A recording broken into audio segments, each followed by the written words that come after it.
Thank you for tuning in to Cents Per Mile. I'm your host, Charles Gracey. And I'm your co-host, Paul Gibson. So just like every time, if you could, like, subscribe, rate, turn on notifications, wherever you get your podcasts, it helps us do cooler stuff. Kind of like what we're talking about today. Kind of like what we're doing here in a couple weeks. Where are we going, Charles? Mets. So we're going to be at Mid-American Truck Show. We're in it's going to be great. We're going to do some live interviews. We're going to do an episode. We're going to go around and get some solid content for you guys and distribute it kind of, from the time of the show to, following the episode the next week where we include a lot of our stuff.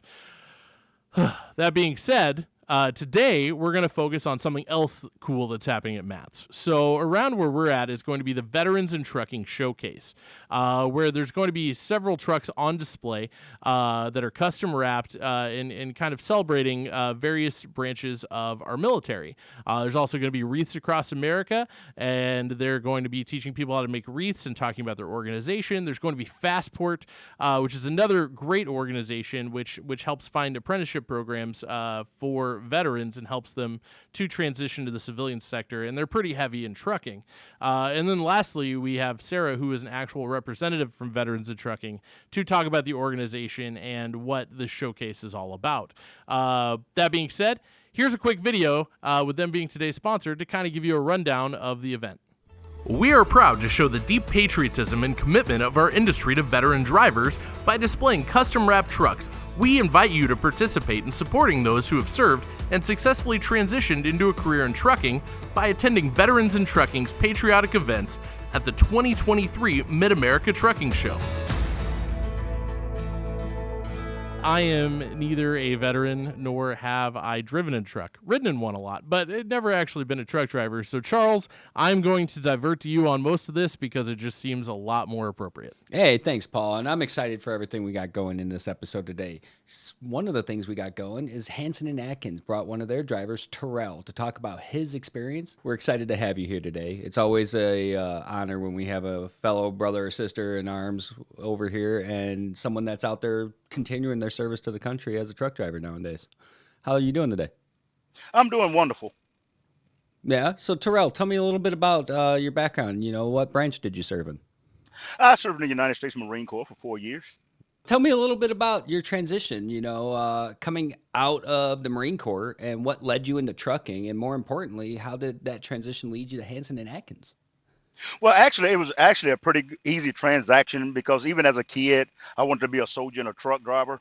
So I actually drove trucks in the military. So Nice. Transactioning from the military to civilian life, it was pretty easy because we had the same freight and the same products. You just haul it for the military. Nice. So you were driving the trucks in the military. So coming out of that now, one of the things I wanted to touch upon that, because I talked to a lot of people that have gone that route and then people that haven't, like myself. I wasn't a driver in the military. I was an ordy, a BB stacker. So making that transition out, I know a lot of times the driving experience gets counted when you're transitioning from trucking in the military to trucking as a civilian. But what was that like for you? I know there's a lot of things that we do on the civilian side that wasn't done in the military.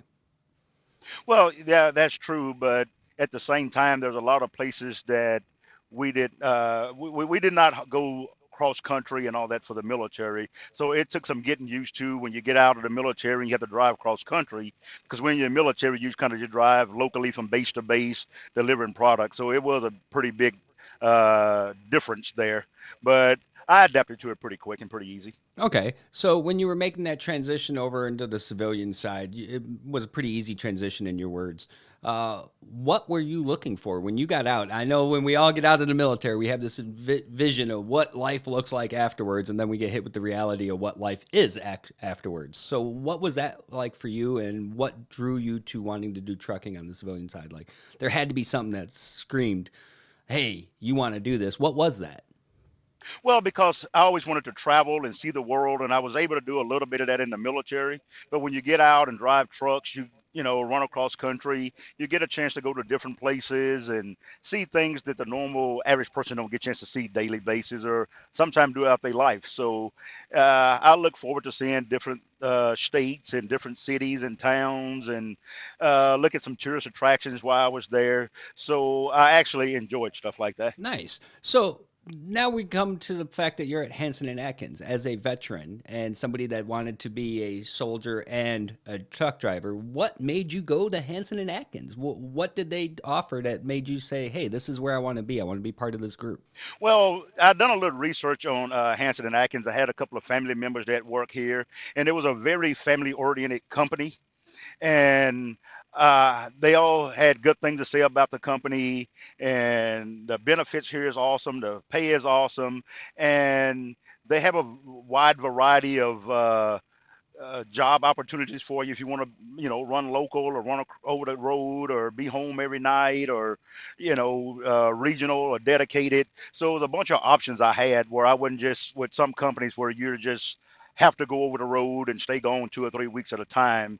So Hanson made things like that more available, and it's not just veteran, but it's to everybody. So that was one of the plus I look for. Nice, nice. So they checked a couple of those boxes. So when we're talking about military and transitioning, one of the big things that come to the forefront of that conversation is being veteran ready, not just being veteran friendly, being veteran ready. What does a carrier or a organization have to do to not only attract veterans but keep them, sustain them, and promote them to want to bring in other fellow veterans into the organization? So can you tell us a little bit about how that looks like over from your point of view?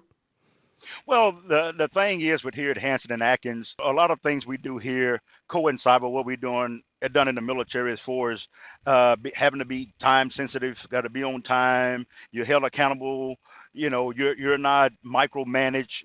They have enough faith in the drivers that they kind of just leave you alone, let you do your job. No one is always looking over your shoulder. And most of the veterans here really do a great job of doing that. Like I said, we have time sensitive material. We're in charge of sometimes millions and $1 million worth of vehicles on our truck, and we still have to get there in a timely manner without, getting them damaged or anything like that. So we take pride in making sure all the safety features are in place so we don't have to go through all that while we're going down the highway. You feeling that camaraderie still? Obviously, you mentioned, with the fellow veterans there, which means I'm assuming that there's some sort of talking point or group that you guys are able to communicate in, keep in touch with each other, and identify one another while you're out there.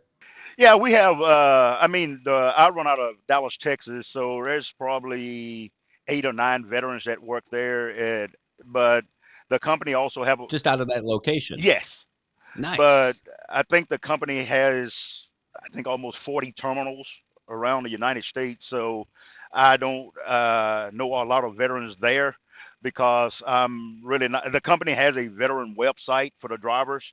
I'm not on that website, but I have visited and looked at it from other people's point of view, and all the veterans on there have only good things and positive things to say. And some of the regrets that some of the drivers had that they tell me is they wish they'd have come here sooner instead of waiting years and years to come over here. And that's one of the things. I've been here 10 years, and the only regret I had, I wish I'd have started here at Hanson and Atkins years ago. And that speaks volumes to the culture there. Being a veteran myself, I've sat in those places where it's like, hey, we're veteran friendly. Ask one of us how we feel about that. Ask us if you're veteran friendly, because if you're friendly enough just to ask me for the tax write off form at the beginning of orientation and give me a sticker on the side of my truck, and that's all you're going to give me, that's not veteran friendly. That's veteran BS, and you just want the tax write off. But companies like yours, where they've gone the extra mile to give that platform where you guys can communicate one another, can maintain that camaraderie. To me, that's huge. I want to talk to my fellow brothers and sisters. They can relate to me a little bit better than the average person out there. So I think that would be a great resource for those that want to maintain that camaraderie. Well, yes, sir. And one of the owners of our company, the president of our company, is also a veteran, and he has an open door policy. And a lot of companies, quote unquote, have an open door policy, but when it's time to talk to the owners of the company, you can talk to everybody but them. Here at Hanson and Atkins, if you request to talk to one of the owners of the company, they personally will call you back and talk to you. They will answer their phone if you call them. It's not talk to the secretary or talk to anyone else. You actually talk to the owners of the company if you want to. So being that, you guys have those wonderful secretaries that you can talk to, and I'm sure they're great to talk to, but being able to have access to those higher ups, those people, those decision makers, the ground shakers that can make instantaneous change when needed. That's got to be pretty rewarding to know that you have that platform at your availability. It's awesome. It's an experience like no other because once a month we have a town hall meeting with the owners of the company, the HR department, payroll. All the people of power is on this call, and we can. This is our opportunity to address any issue we have, any questions, any concerns, and you're actually getting answers straight from the owners or the VPs or whoever. It's not a watered down version. It's not driver said or somebody else said. You get the actual answers from them, and there's nothing off limits. You can ask about how well the company is doing, what are we looking about doing in the future, and all that. And that's one of the great things because you at least you feel like you're being heard. And that's huge. One of the common things that we hear from our driver corps out there when we're talking amongst various topics is communication. Communication's key. Everyone thinks it's all about the money. Everyone thinks it's all about the bells and whistles on the trucks. But at the end of the day, most drivers want communication. I know I did when I drove. Uh, in general, as a person, communication is key. So in your guys' job, where you're away from the terminal, you're dealing with a high stress environment, traffic, all that other stuff, being away from the home, it's key to have that communication. And it looks like Hanson and Atkins has done exactly that for you guys. They've even given you guys a platform for those that want to participate on the veteran side so they can maintain contact with one another. It seems like they make the transition over there really good for you all. The fact that you said that not only you, but other drivers feel like, hey, the only thing I wish is I would have found them sooner, that speaks volumes to me. I mean, I kind of want to go hang up my headset and mic right now and go apply at Hanson and Atkins. So, can you tell me from a driver perspective? As far as it goes, if you had to tell the industry, the whole trucking industry, one thing that they need to be focused on, that they need to either emulate from Hanson and Atkins, or maybe it's something even Hanson and Atkins can do that, in your opinion, would be a huge stride in the right direction for veteran drivers, what would that be? Well, I think the thing I touched on earlier is there's so many options because you got a lot of drivers who family oriented and they want to be home every day. But Hanson and Atkins have opportunities where you can be home every day. They even have a program where you can take your truck home, and that's a big help and save you on fuel and stuff like that. Or if you want to get out and stretch your legs a little bit, they can run you across country. They can run you halfway across country, and one of the biggest thing I like about the company is I don't have a time to come to work. I come to work whenever I decide I want to get up and come to work, as long as I get my work done that day. So drivers who stayed up all night with the baby crying, or have to take their wives to the doctor, or have to take their kids to school or something, that Hanson, you're not punished or penalized for spending quality time with your family.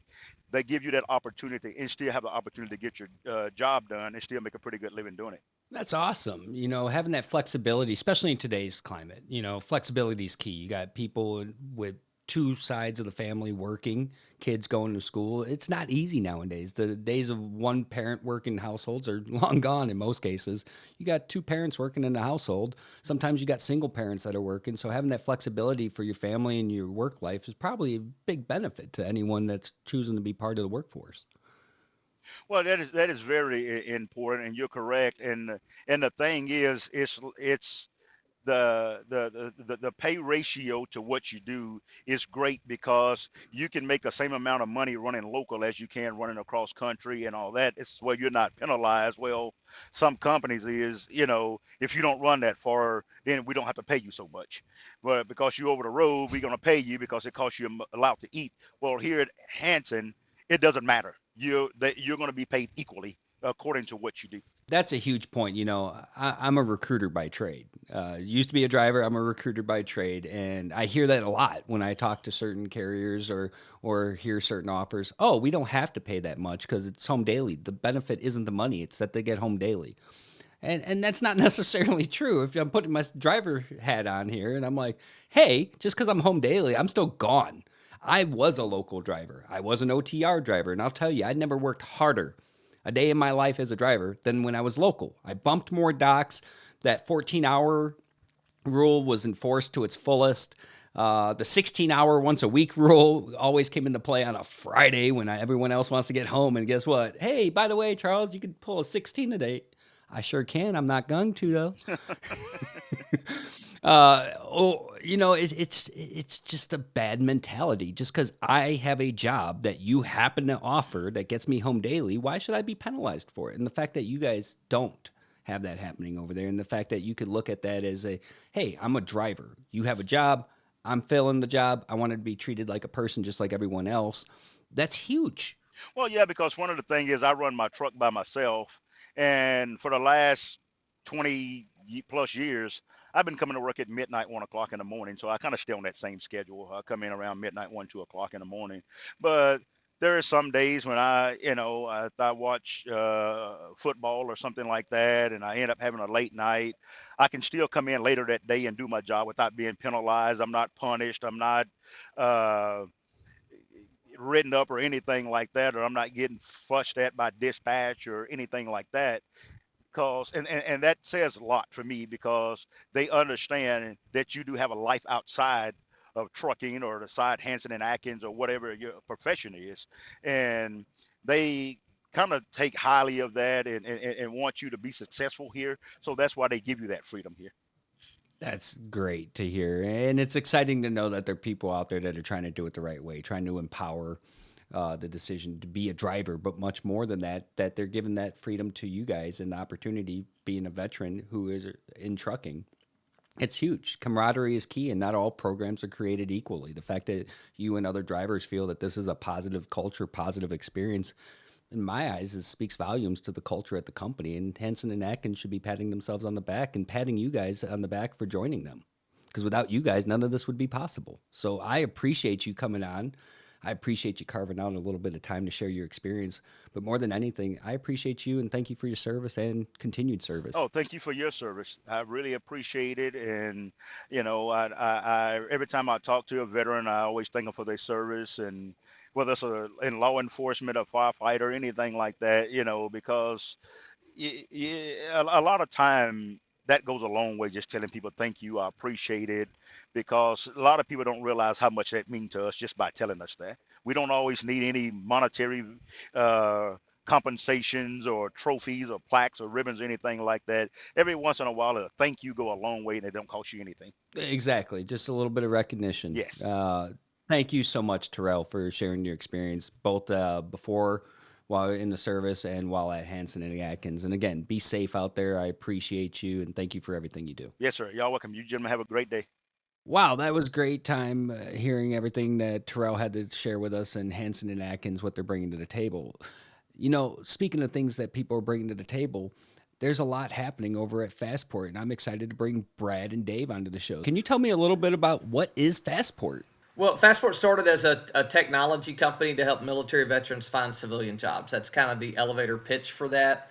Uh, we expanded a lot into digital tools for veteran service organizations, got into a lot more of the broad based workforce development.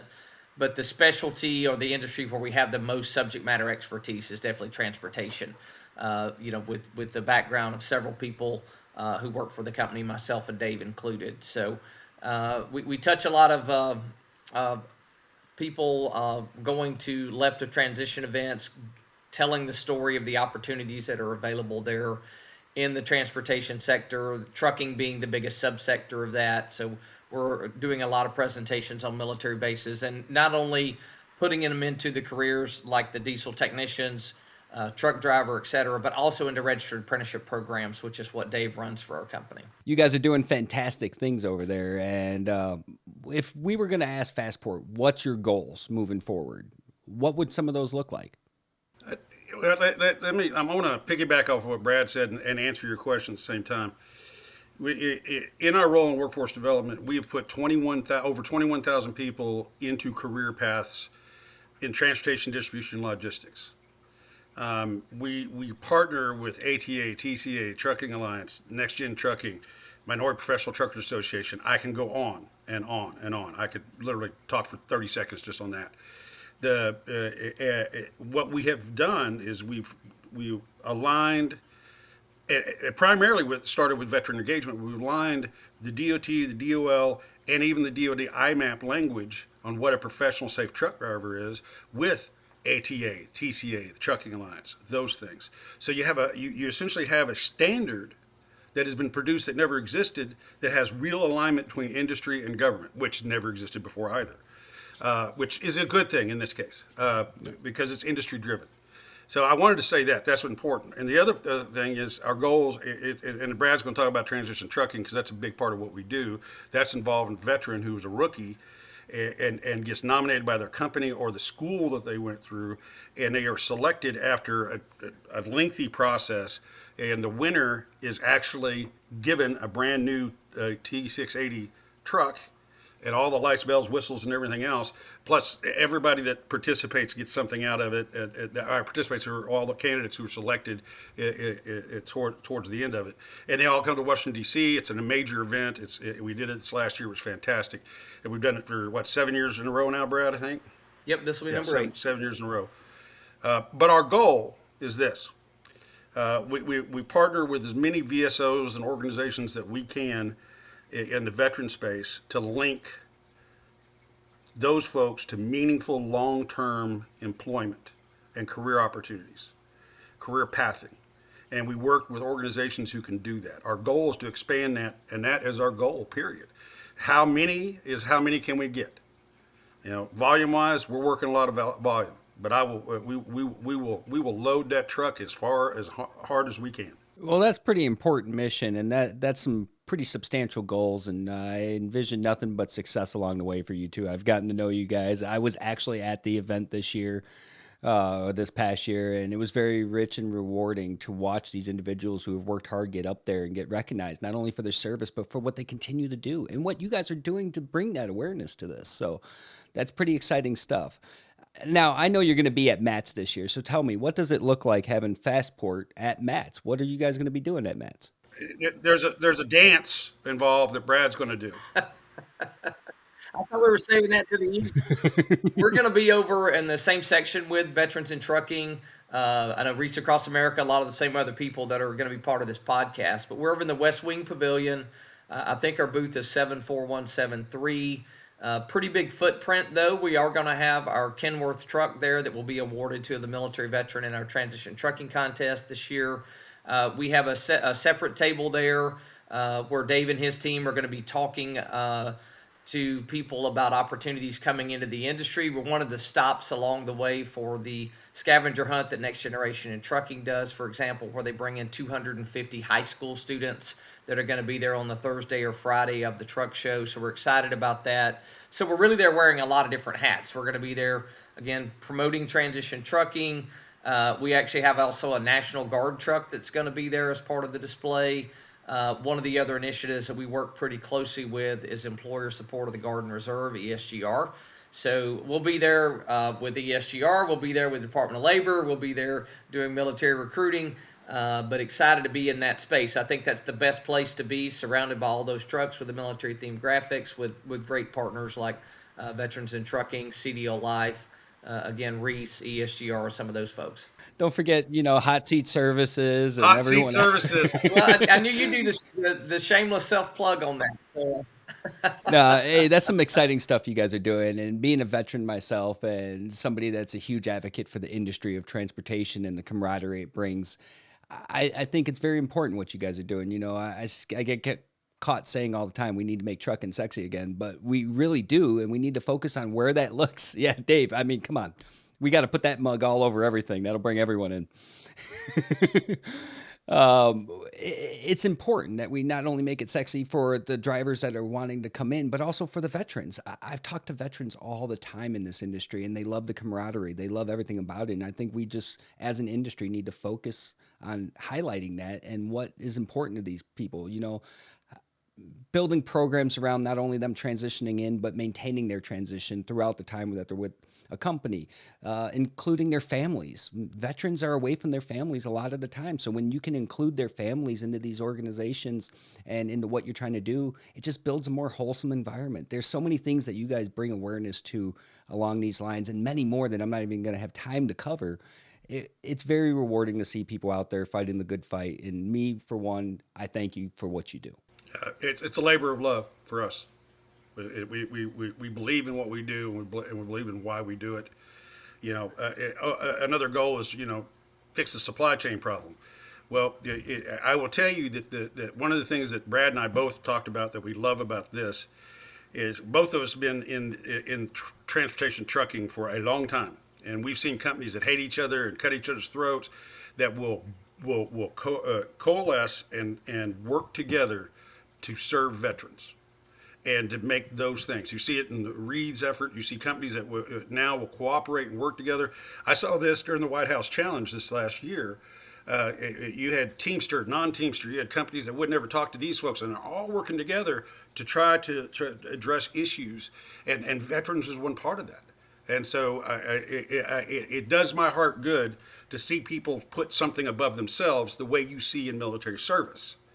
And I think that the engagement of the veteran population and transition service members in an effective, real way by the industry has led to that.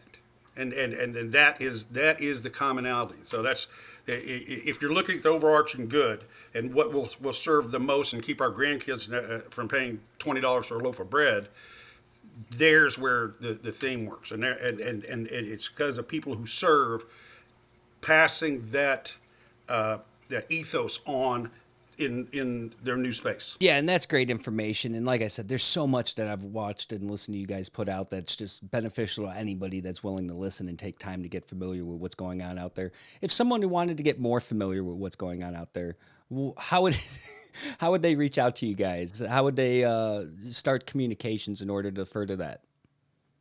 Well, again, we mentioned the booth specifically for the show. I'll throw in a couple other things there for people that may be coming to Mid-America. We are going to do an event on Thursday evening after the show downtown at the Silbach Hotel. We'd love to have people come to that, get to know us, on the social level. Sometimes people are more comfortable in those settings, so certainly we'd like to have the opportunity to have some one-on-one conversations with everybody.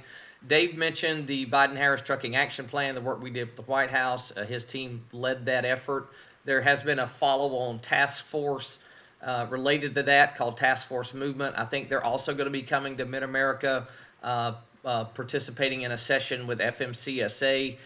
So I know we'll be in and around that. So love to, again, have those opportunities to talk to people when they come to Louisville. But in the meantime, people can reach out to us at nationalapprenticeship.org is the main website. That will get you to all the resources that we have. We'll have the direct contact information for Dave and his team. You can also go to fastport.com, but I think specifically for what we're doing in the veteran space and getting everybody employed, the nationalapprenticeship.org is probably the better route. Hey guys, I appreciate you guys coming on the show, sharing the amazing things you're doing. Thank you so much from bottom of my heart as a veteran. I think it's great stuff, and I look forward to seeing you at Matt's. Hey, Paul and Josh, you're welcome to come to the Seelbach with us, for that thing. Charles, don't tell him that that's going on, okay? Bring the OFC with you. Man, that was some fantastic information from Fastport. I appreciate them coming on. Now we have another great guest that we're going to introduce, and that's Courtney from Reefs Across America. Thanks for joining us today, Courtney. Hey, I'm excited to be here. I love talking about reefs and everything we do throughout the year. Did they pay you enough to say that about this? Listen, I was an unpaid volunteer for 7 years. And so I tell people this was a job that I was so lucky to be considered for. I started volunteering with a trucking company and just loved the mission and what they do. And so I got really lucky when a position opened up that they picked me. I got the best job in trucking. Yeah, I wouldn't argue with that. So this is a near and dear topic for me, being a veteran myself. So tell us a little bit about what is Reefs Across America. Reefs Across America is an organization. We're a nonprofit that focuses on placing sponsored veterans wreaths on headstones. It is the second or third Saturday in December. It is actually National Wreaths Across America Day. Congress actually has to pass that day for us, which is really cool. So that is a simple plug, but we do so much more. We have a program that we call our Teach program. We want every veteran to be remembered, honored, and then we teach too. So we have an entire program from a Gold Star mom who has done K through 12 on teaching about what we do, why we do what we do, but also really giving you some lessons and why what Wreaths Across America does is so important. And then we have Remember. We want to remember all of our veterans. We have a saying that a person dies twice, once when they actually die, and the next time when their name is said last. That's why you hear us talk about remembering and saying their names. It's so important right there. So we also honor our veterans that are still here with us in Gold Star families, right? Gold Star families, Blue Star families, White Star families. We want to make sure that they are honored, that they know that their loved one isn't gone. It wasn't in vain. We know their story, and those stories get out there because there are so many amazing things that people have done and our veterans have done, and their stories haven't been told. They are out there, and maybe their job after they've gotten out of the military is, they created their own nonprofit, or they are doing something to give back. And we want to help be able to highlight and show the amazing things that are out there and always make sure that our veterans are remembered. Yeah, so that's a big lift right there. And like I said, for a lot of the families, for the veterans, this is something that's near and dear. We want to know that our comrades, our brothers and sisters are being remembered. Not all of us were fortunate enough to make it back. So tell me, if we're asking Wreaths Across America, what's their number one goals? Our number one goal is always going to be for every veteran in our nation to have a wreath. That is an end goal, right? And there's a story behind that. There is. Our founder actually owned a wreath company, and he had 5,000 extra wreaths. He went down to Arlington as a boy and thought, how great would it be? He was very patriotic. How awesome would it be for that? For these wreaths to go to Arlington. Worked with the state of Maine to be able to get that. You can't just randomly show up at Arlington's gates with 5,000 wreaths and think that they're going to be 100% okay with that. So he worked really hard, and they very quietly did this for many years. They took excess wreaths, and there's a story that it even goes, one of our board members was laying a wreath and was laying his last one, and the gentleman next to him said, his son was in the next grave, and he said, what about my son?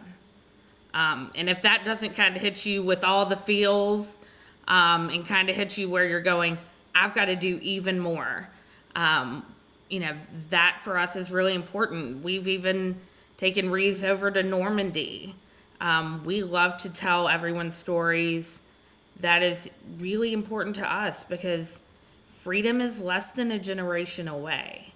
And so, you mentioned that you served. You know better than I do how important this is. And two, I think that our mission of, trying to give every veteran a wreath will happen.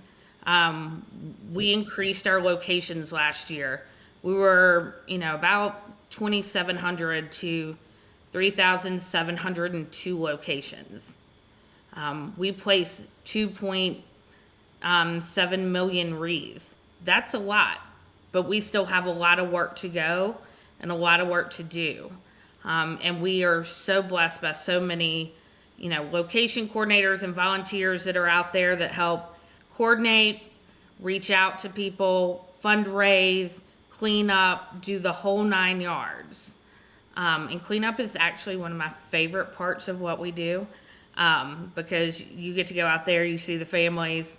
And two, a lot of our sites recycle, and so it's not something that we're really focused on putting in the landfill or anything like that. They go to goat farms, they go to fish hatcheries, they're turned into energy. It's really cool how something so small turns into something so big. Awesome. So you guys are going to be at Matt's. We're going to be at Matt's. Tell us a little bit about what you're going to be doing at Matt's. So we are so excited for Matt's this year. The trucking industry is what makes Wreaths Across America so special, and I tell everyone, Wreaths Across America is the most special part about the trucking industry. We are really excited that we are going to be in the Veteran and Trucking Pavilion. What I love about that is veterans can come in if they are interested in finding a job or getting into trucking. There's a great place right there at that veteran and trucking facility or pavilion to be able to come in, get signed up, and get help getting a job in trucking. The things that we're going to be doing is we have two things that I'm pretty excited about. Number one, Reese Across America Radio, which streams on several platforms. I know that I listen to it on iHeart. Will be there going live, so they'll be doing interviews with our drivers. I know that there is the wrap competition, so we will be talking to all of the companies who have submitted their military wrap truck, and the drivers for those. We also are going to have an educational aspect of what we do. So a lot of drivers, when they come up, they actually make their own wreath that goes onto the front of their truck. We make sure it's either one that goes on the front of their truck or it's one that they're taking with them, because a lot of our drivers are veterans or have someone that they, want to make sure that they place that wreath for. We've got so many great stories about that. So if people make a donation, you're going to be able to make a wreath as long as I have enough brush. We're bringing a bunch of brush down from Maine, so you'll be able to make a wreath.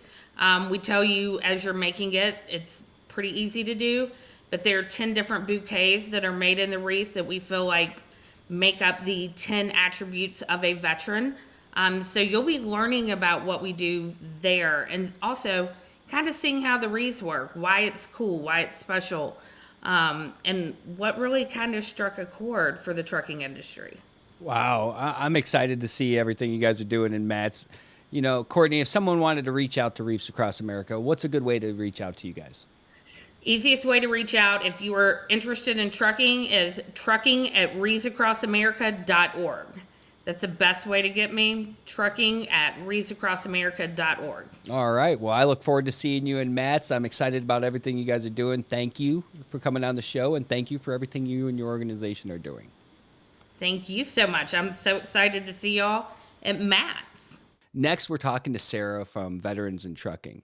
I'm excited to introduce Sarah onto the show. Sarah, how you doing today? Thank you for having me. I'm excited to be here. So when we're talking Veterans in Trucking, what is that? If you had to explain it in a quick, elevator pitch, what makes Veterans in Trucking? Veterans in Trucking, we really work to honor veterans for their service in the military, but we also really respect what they're contributing to the country over the road. And so we offer programs that help get them out into the outdoors.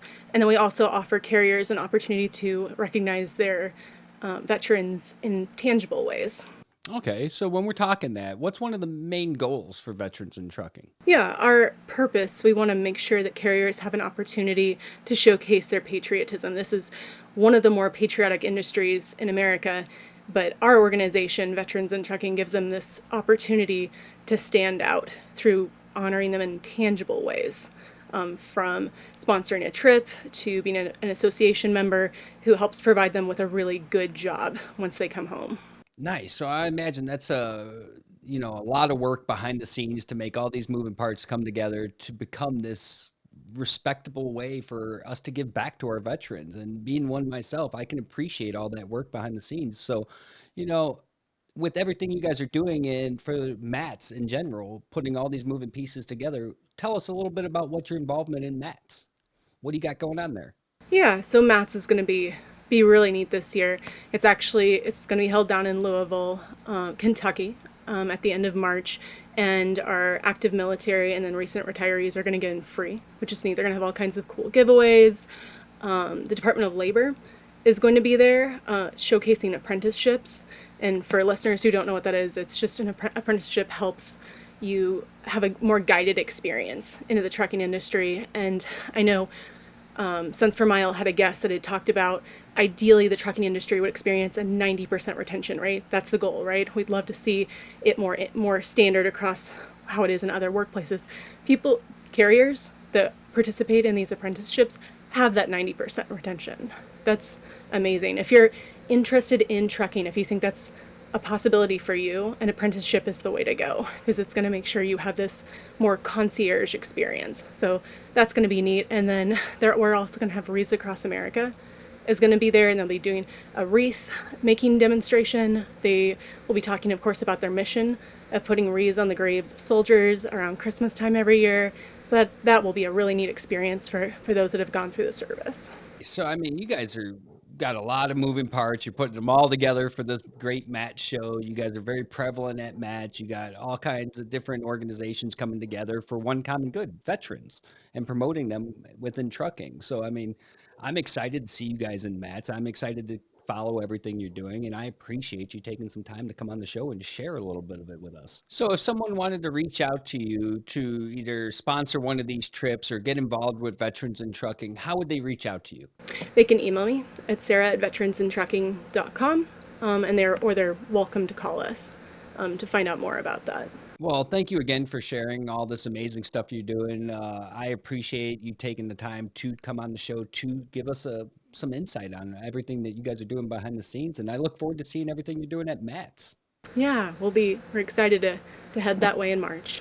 So that was some exciting information that everyone has shared with us. A lot of exciting things going on at Matt's. A lot of veteran-driven initiatives that are revolving around trucking and our veterans, and just bringing awareness to various issues. Paul, I mean, this was pretty exciting episode. Yeah, no, I mean, that's a lot of good stuff. And despite, even at the beginning, I said, I am neither of those demographics, but at the same time, like I'm a firm believer, and I mean, it's not even something to believe. It's just a fact. If there was no military, there'd be no America. But if there were no truck drivers, there'd be no America to defend. I'm thankful that all these organizations are putting their best self forward to bring awareness. I'm thankful for all the drivers, all the veterans, all my fellow brothers and sisters that have served.